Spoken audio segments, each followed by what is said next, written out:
What is the priesthood ban, and why did it start? And when did it end? The priesthood ban refers to a former policy in the church that denied men of Black African descent from being ordained to the priesthood.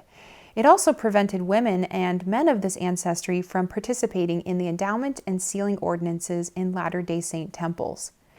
The ban was first publicly articulated in 1852 by then President of the Church, Brigham Young, during 2 speeches delivered before the Utah Territorial Legislature, in which he argued that the Utah Territory be made into a slave territory.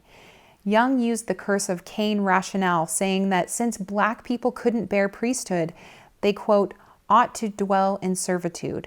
He stated that men of Black African descent could not be ordained to the priesthood, but that at a future date, quote, Black church members would have all the privilege and more enjoyed by other members. Some historical records show that Brigham Young worried about the intermarriage and race mixing of Latter-day Saints, a prevalent fear among white Americans.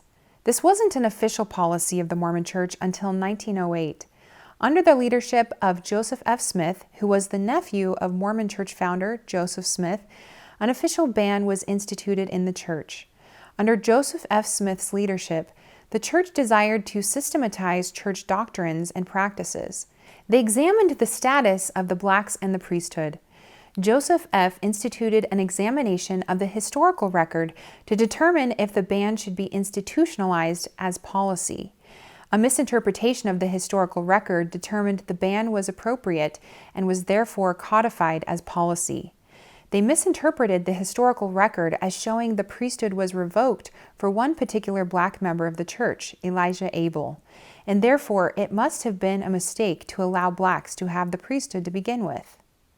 The priesthood ban officially ended on June 8, 1978, when the Mormon Church First Presidency, under the leadership of President Spencer W. Kimball, announced that they had received a revelation.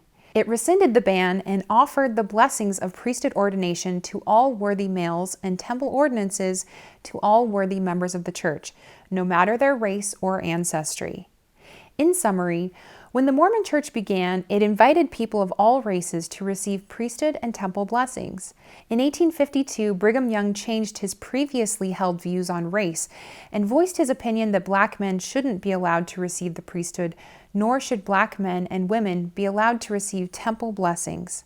This wasn't an official policy until 1908 when Joseph F. Smith codified a priesthood ban. A return to the initial policy of the church, allowing all, regardless of race, to receive priesthood and temple blessings, began in 1978.